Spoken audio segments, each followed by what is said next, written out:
And I want to say my announcement is always good morning, good evening, good afternoon, wherever you are in the world. So I have 4 fabulous young ladies on here. We shaping and making and molding them to be world leaders. And so we believe in the feminine and we believe that they can get along. But some of them said that the feminine, the females don't want to get along. What about that though? Right. I think that's the truth. You know, I think as women, a lot of us don't know how to get along because growing up with mama in the house, mama didn't get along with anybody. Right. And so having that as, you know, someone that we're supposed to model, it didn't start off good. And, you know, something that's really not spoken of, but it's very real in a lot of mother-daughter dynamics is that when mothers have daughters, there's a secret jealousy that a lot of mothers have for their daughters. Maybe they think that their daughter is prettier than they are, or whatever. You hear the stories all the time.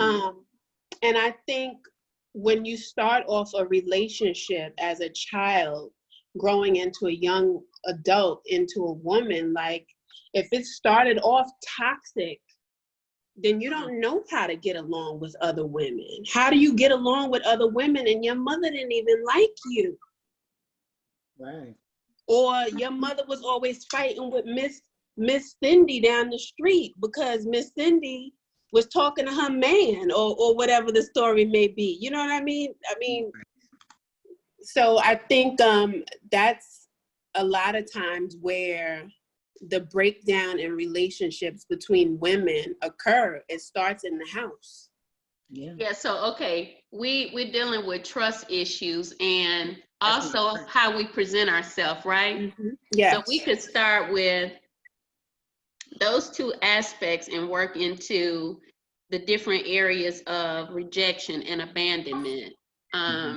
So if your mother didn't like you, and a lot of people will say, well, what is she talking about? But the truth of the matter is that there are mothers that secretly didn't like their daughters. They didn't like the way that they presented themselves, even if they were children that were beautiful and happy, because they didn't have that.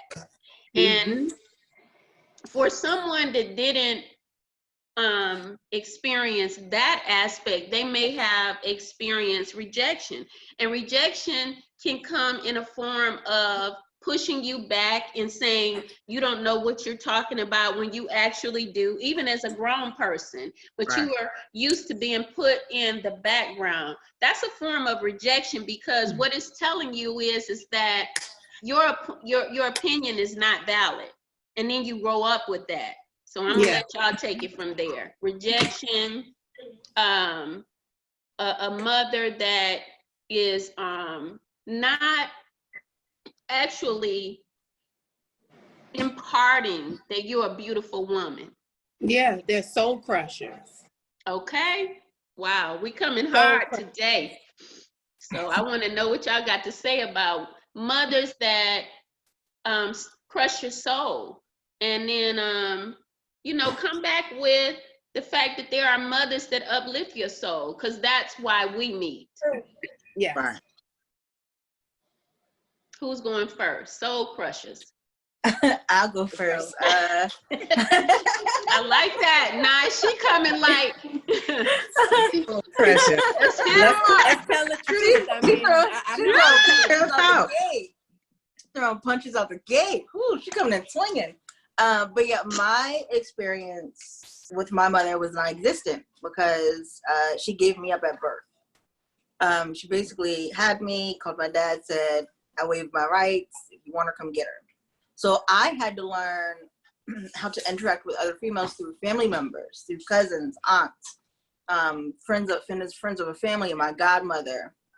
And growing up, I had to basically learn on my own, take things that they would do, not knowing that they were unhealed and having toxic traits as well. So a lot of the times, like my dad was the black sheep of the family, which meant I was then for the black sheep of the family. So a lot of the times my aunts, they're aunts by blood. They're not aunts by title. Excuse me. They were there, but they did not fulfill that role. And like during one of my sessions with Miss Kim, I told her one of my cousins, a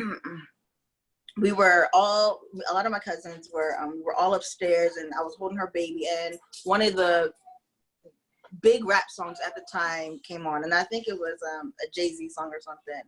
And I started rapping along with my other cousins, and next thing I know, I'm getting slapped in my mouth, and I'm like, why are you slapping me? She's like, no, Jasmine's gonna be different. And looking back now, then I felt rejected. But looking back now, I learned that rejection was a blessing, because with her doing that, she kind of sort of rejected me from the lifestyle that they were in, because they were all having kids at 16, 17, living with older men and living off of older men.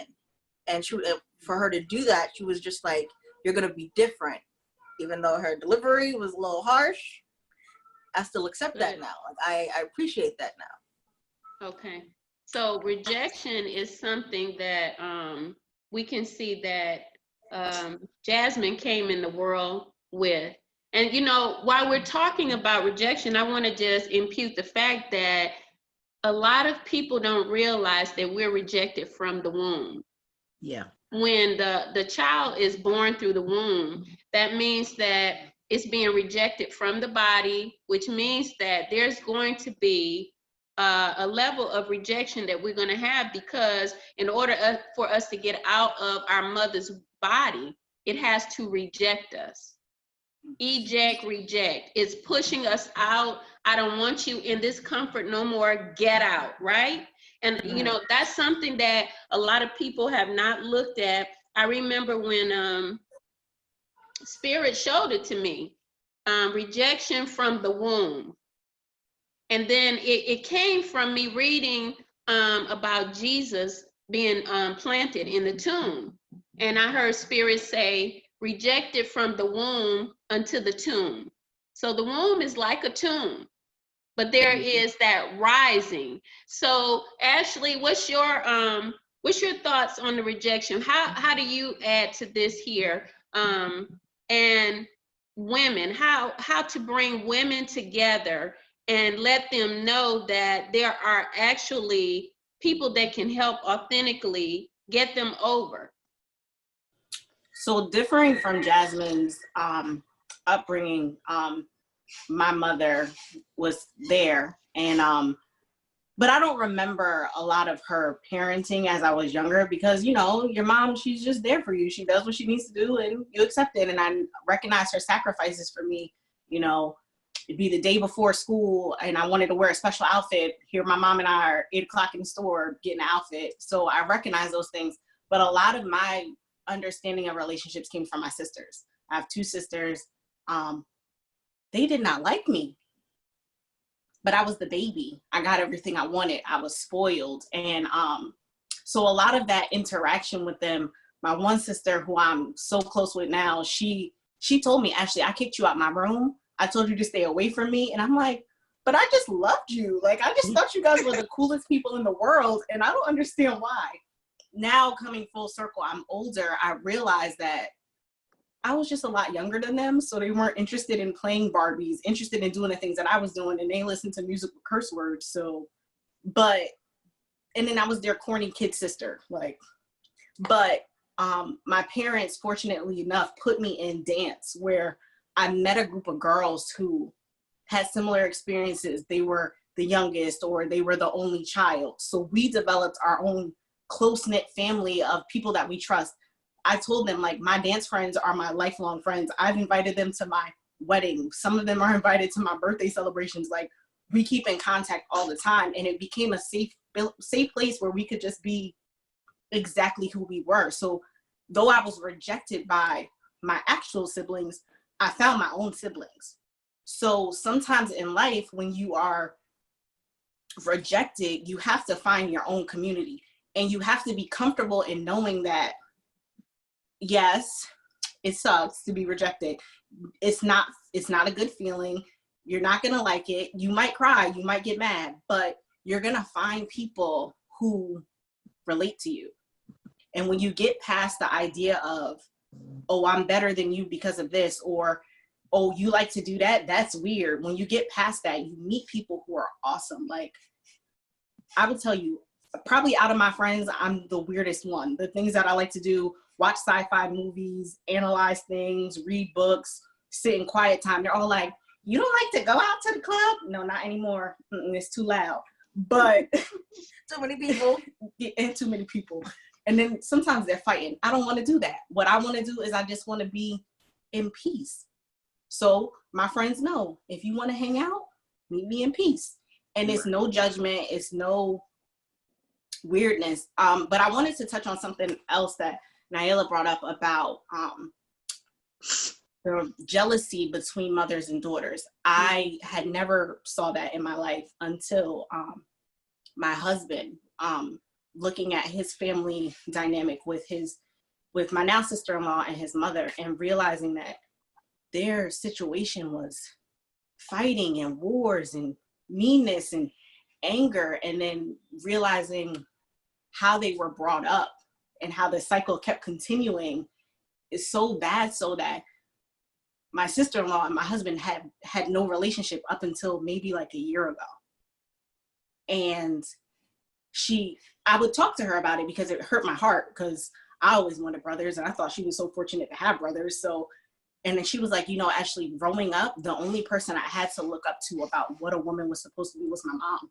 So if she was nasty, if she was mean, if she called people out their name, that's what I learned how to do. And I said, but then how did you get friends? How did you get past that? And she said, I don't know. To be honest, like, a lot of my friendships went through situations where I didn't know how to act around them. I didn't know how to be around them. When they would show me love, I'd be like, what are you doing? And I'm like, wow, like, I don't have that. So I'm sorry for that you had that experience. I'm grateful for the information that you're giving to me though, but like, how do you reason with it now? Now she's in Korea and has like a beautiful life, in my opinion, because she's living her dream. And to see her growth, I've been with her brother for 10 years. So to see her growth in 10 years, it's been probably the most beautiful thing. And even her trust level with me was not there. I said to her, I always wanted to be best friends with you because I wanted a sister my age. And she was like, yeah, no, I liked you, but not that much. And I was like, huh? And she was like, but no, now I love you. And I'm like, but how do we get past that? And she was like, it was a lot of my own trust issues, my own insecurities, because of how I was raised with my mom. She yelled at me. And they had very tumultuous experiences, even while I was with her brother, and seeing things where I would just always be there, like, you need a ride, you need me to come get you. And she was like, that showed me that there were good people. And I was like, wow. So understanding that her mom kind of created a situation for her of distrust right away is scary. And me being a mom, I always want to make sure that I'm not doing that for my daughter. So Right. it's So, just bringing it full circle for me. yeah, that's a beautiful perspective. Now, Nicole, how would you jump in and add or give your rendition of how you feel about women actually coming together, like me and you were talking yesterday? And you said, but Kim, women they have problems. They don't want to pretty much get along. You can say it in your own words, but it's real. Right. They don't like each other. It's hard to find it. Well, last night I was doing some reading, and I figured that everybody has their own different burdens, like their own fears, their own emotional things that they're holding on to. So it's like, when you crack that egg, the layers, well, I could say onion. When you cut that onion, it's so many layers to a woman that people don't pay attention that's the spot that needs care. And because they don't know, or we don't know, that maybe, okay, like, for example, I'm scared of clowns. I don't know why I'm scared of clowns. I'm the baddest thing out here. Like, I'm not scared of nothing, but I'm scared of a clown. So where did that come from? So it's like, if someone is not knowing that I'm scared of clowns, then they might have a birthday party or have something that has clowns in it. So it's not that they're being insensitive to me. It's just, that's something that I have to deal with. And if they help me reject it, then I'm gonna still deal with it. But if someone says, you know what, today, not tomorrow, right now, this hour, Miss Harris, you're gonna face whatever's going on with a clown. You're gonna stand there, you're gonna see nothing's gonna happen. If you have to cry, because that's what I'm gonna do. If you gotta cry, that's the emotion you have to go through. But at the end of the day, what's gonna happen is the clown is gonna be there and you are too. So when I realized that, I'm like, Dad, you put too much expectations on one, not just as a woman, but as a person. My mother had epilepsy, so she kind of like didn't even have a choice not to be a parent. So I had to be real open to understanding why people's lives and journeys are different and why mine is the same way it is. Mm-hmm. And learning how not to bother other people on their journey. Let them drive their car. They have to pay attention and focus. But I just looked around and it's like, why am I the only person that thinks like this? Or why am I only around people that just can't get it? And it bothers me. And I don't want to be bothered by that. But that's my thought. That's what, you know. I wanna address the clown first and say that I didn't know that, and she my sister, right? I didn't know she was afraid of clowns until we were gonna do something at work, and she said, "Long as ain't no damn clowns there," pretty much. And I was like, "What?" Anyway, I would help you as I'm helping these young women walk into the art of who they are, which is discussing these topics and also bringing forth a generation of young women that are coached on their ability to speak out on what they believe. I believe that some of the issues that we have, they have to do with mothers in the home, but also what I hear is individuality being attacked. So when you're different, I can say that I've dealt with that. I don't know. I feel like I had mother issues, but it was just that my mother talks all the time. She is something to deal with. She overbearing. And for me, I do feel like there may have been the limitations of me coming forward to be who I am, because women back in the 60s and 50s, they did things to a certain standard, or they were told to, which means that they were programmed. So we have programming. We have programming that says that if you do something that is not of the norm of the system, you're going to be rejected. If you get up and you start talking about, before protests started, you start talking about issues, you're going to be rejected, right?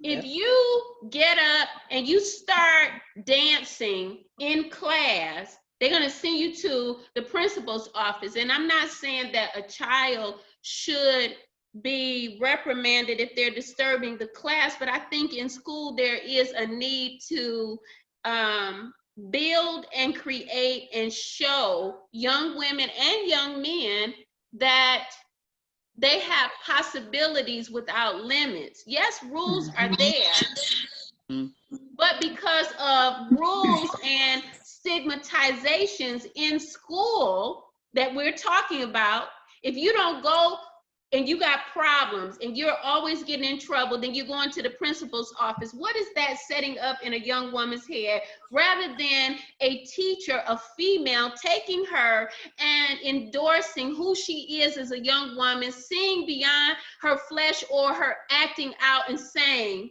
I'm going to mentor you.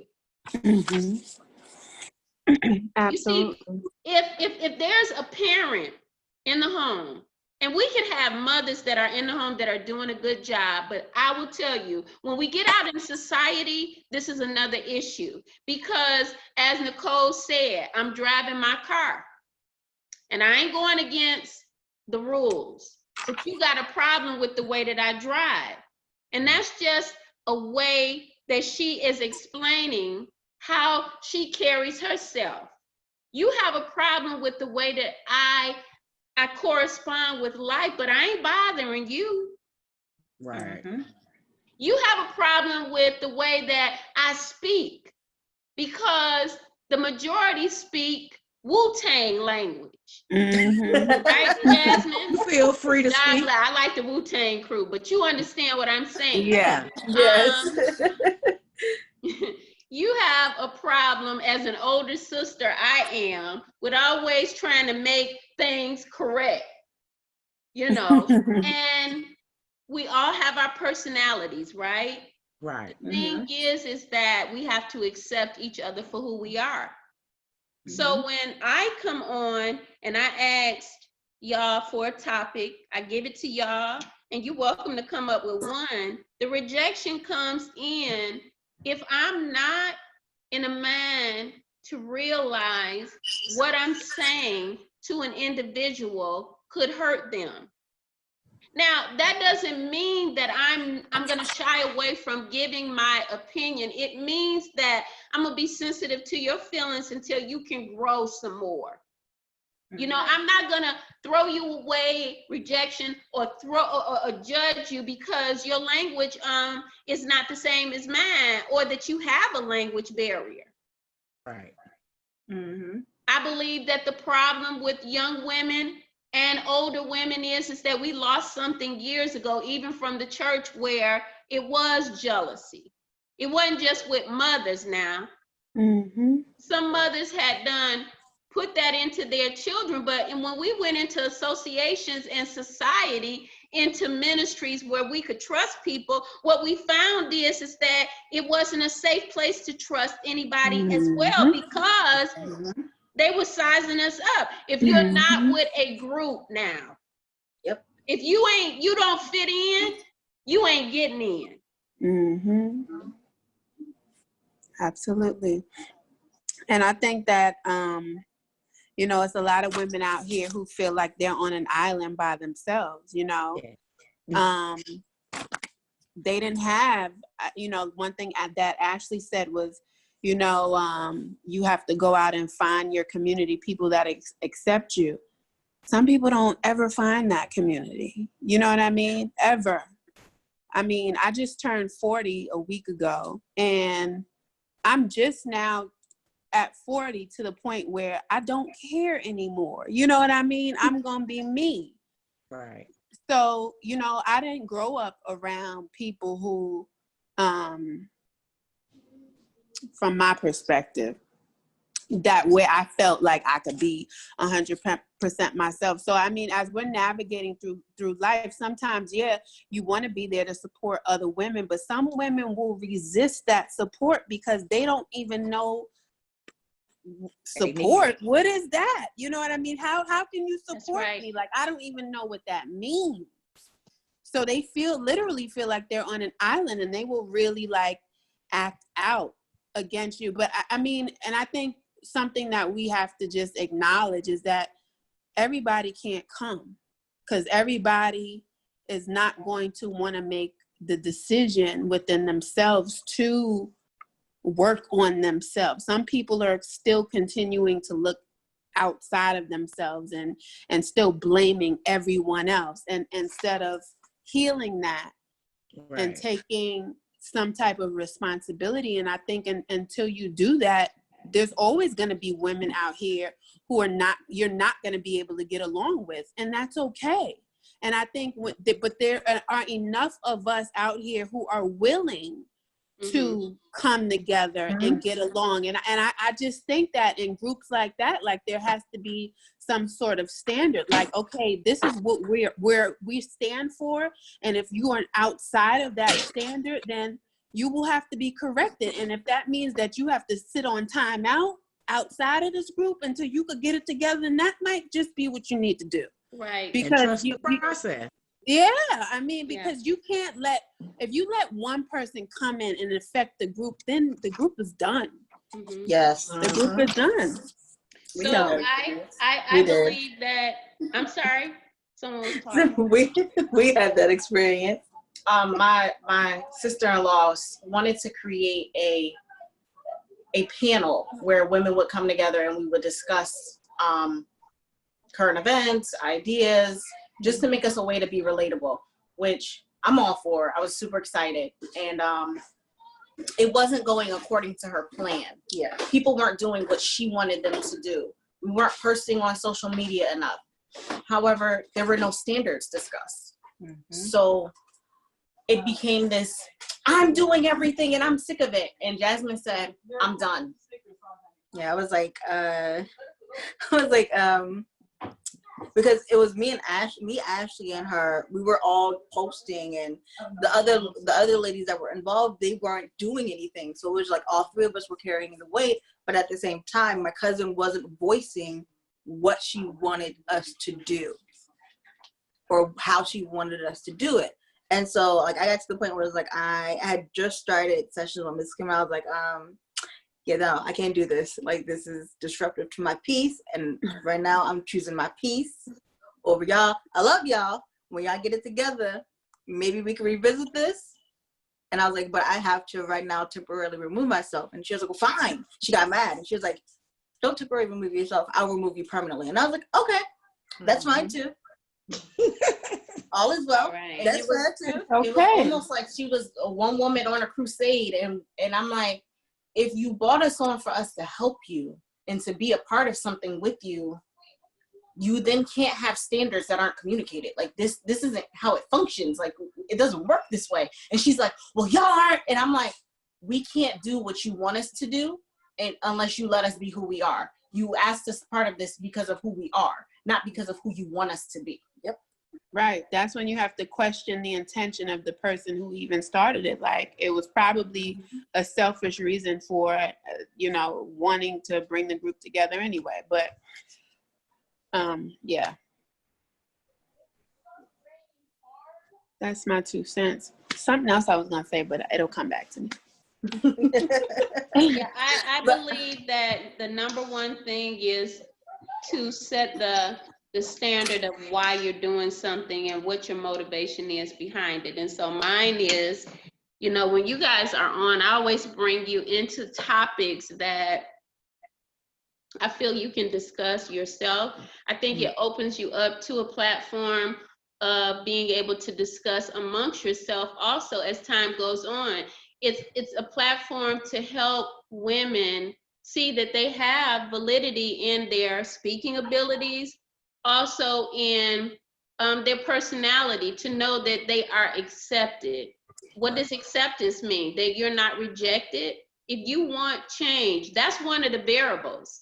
If you want change, then you could sign up for personal development sessions. A lot of people do shy away from personal development, but it is the word personal because it's the core of you that's coming forward. And if you've been rejected, if you've been judged, we all know how that feels. I know how it feels to be someone that has saw spiritual things from a young person, but people reject me because of that very nature, or because my thinking is peculiar. So when I meet with young women or men that have the same circumstances, I encourage them because the pain that I have felt gives me a premise to give them encouragement. That's my ability to give back to the world, give back to people, so that we can get back to a place of believing beyond the external. Mhm. Personal development is not developing only your external being. You've already did that. That's why everyone is having, problems, because everything is developed from sight, outside Mhm. sight. So So outside we look good. right, but what's And going on inside inside? But you know what? it's a Inside might race. need some work. It's Okay. and it's funny you So should that's- say that, because when you So talk I about want to open up that inside and Uh-huh. share that, so somebody can say to me, "Hey, this is what we need to work on as a whole." Because if you work on it, and I'm somebody else is need to work on it. So let's like get this together. So it's like challenges. We're gonna have to go through them. Yeah. So I mean, why not just resolve the challenge or learn how to go through the challenge in a better womanly way? And very well recently, when you started making those changes, what it was like. You got a lot of kickback and rejection, right? Yes, Lord. And what'd you do? I went in hiding. I got away from people Yeah. and I got with myself. Yeah. And I had to face myself. Mm-hmm. And when you face yourself, a lot of things that you don't know, like sometimes you might be deceptive, and you might have walked and felt like I've been keeping it real all this time, but you already know what you have and have I've been doing. So if I don't tell you, first of all, I'm not trust, because I can't trust to y'all. Guess what? I've been deceptive. And y'all, I was manipulative. Cause if I don't tell you that, you can't help me. I can't heal. I can't even be accountable, because I'm still hiding it within myself. I have been deceptive. I have been thinking negative, and I have been manipulating and trying to stuff. I learned that I needed help on it, and that would help me on the outside, not fixing it stuff. It'll help me on the outside, because then I'll attract more of either people I need help, or people that's gonna bring that out of me so I'll do a better job, or it'll help me enjoy my achievement on doing better within myself. So I just want us to learn, accept each other, not forget the bad, forget the good. Don't shine your light when I'm doing excellent, because that's not when I grow. I need to shine your light when I'm going through the sun. It cleanses the air, it cleanses and all these things. So if you only look at me when I'm in good position, then that's what I'm always do, and I'm gonna lose sight of you being narcissistic right now. You being controlling right now, because everybody don't want to face, I'm not hateful. Sometimes we are. I don't judge people. Oh yes, I do. Just y'all don't hear it. I have to catch myself. If you ever seen a woman going down the street just because she didn't comb her hair or her wig was new, and you stop to yourself like something negative, judging. So how do we fix that? How do you know about me? How do I trust you? Well, thank you for sharing that, Michelle. That was very transparent. That's Nicole. I'm sorry. Yeah, You good. Nicole, I'm sorry. You all good. One thing that you like said, Kim, that I think is important when you talked about personal development. I know women who will spend $2,500 on a bag, but will not invest $1 in themselves and their own healing. And but then they'll look at you like, who you think you are, and it's like, yo, you are investing in the wrong things. You know what I mean? I'm investing in me, and you buying bags. you know. And I think a lot of people really need to reprioritize their lives. That if you want, again, looking outside of yourself, if you're looking at somebody and you think you want to be like that person, then you need to be finding out, like, how did you get where you are? Like, what did you do differently? Ask those types of questions before you look at them judging or hating on them. Like, it's a journey, and you got to invest in yourself. Especially, most people have so many traumas and they don't know where to begin. Right. They don't even know where to begin. So if you're one of those people, then yeah, you personal development or counseling, coaching, whatever you want to do, like, is for you. Right. And a lot of people don't know that they have the problems with choices until they come into a place where they don't have no other choice. Like, okay, you brought up the bag, but I remember hearing a pastor say that ladies were going by the hair. You're going to buy bags of hair, but you don't do this, that, and the other.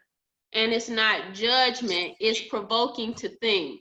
Because if I had problems with my mother, like, I've worked with women and their parents pimped them out. I mean, we have some real serious stuff that we see.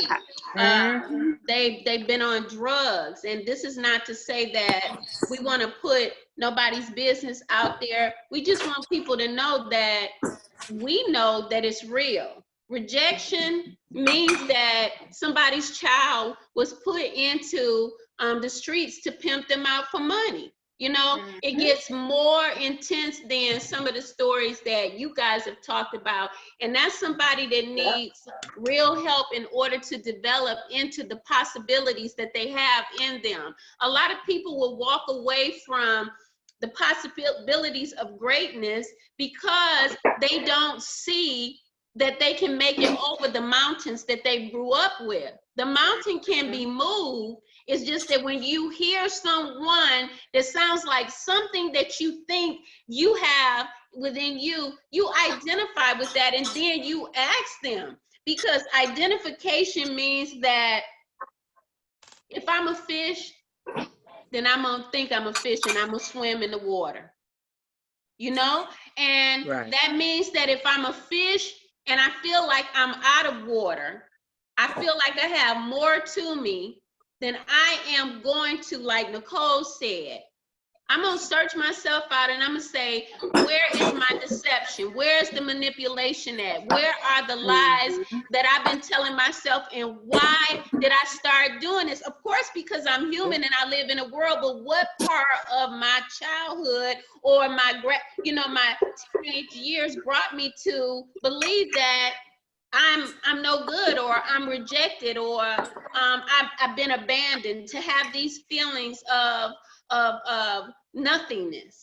Because that's what rejection, abandonment, those kind of issues, that's what they bring us into. So you get with people that recognize that they have value. And how do they have value? It's not just because they look good, it's what they say out of their mouth. Because out of your heart flow the issues of the heart, of your mind. Out of the mouth flow the issues of the heart. And what that means is that whatever has been put in there is what you're gonna speak. That means be careful of who you are associating with. But when you hear people talking about meaningful things, I want to be a part of it. I had a call today and some people asked me about being a part of something. And one of the things that I may not have done 5 years ago is told them how I felt before I gave them an answer. But today I told them how I felt about a former association and what I would not do, what I know I've done, and how I feel about how it was reciprocated in the past. And if it's that kind of show, oh no, because when we on here, we talking about liberation from our past, who we used to be, walking into who we're becoming, and moving away from deception. That's how you enjoy your life. That's how you attract positive things. And then you value yourself. It's not a person, place, or thing that has to value you. It's how much you value you after you found that the rejection was part of your lesson in life, by the way. Yes. The judgment was a good thing, because if they judged you, you didn't need to be around them. The other thing is, what are you judging about yourself? How do you see yourself? That's where you begin to value yourself, because you get an idea of where you belong, who you belong with. And sometimes people have given you a lesson and didn't accept who you were, and you felt like you was nobody. But then you had to come to grips and say, that's what they think, but this is what I think. So you got to put your foot down. What I know. Right? Okay, say it again. Right. This is what I know. Yes. So that's where we are. That's why I brought you on, because I believe a pastor told me back in 2009, she said, you're going to build a great women's ministry. I don't know if I would call it that, but I have had a burden to build up women, because over the years, that's what I could see, is that there's a perpetual generation of women being broken. And I've seen it in my family. I've seen it in, you know, the families of those that I work with, you all in, you know, what do we want to do? We want to be a part of building those that want to be built up. And that's the criteria. You know, if y'all went away from here and you started writing down rules for disengagement, and when we come on, the first rule is going to be that you want to change and develop. Because if you coming in with toxicity, I got you. And guess what? I got you. You out the door.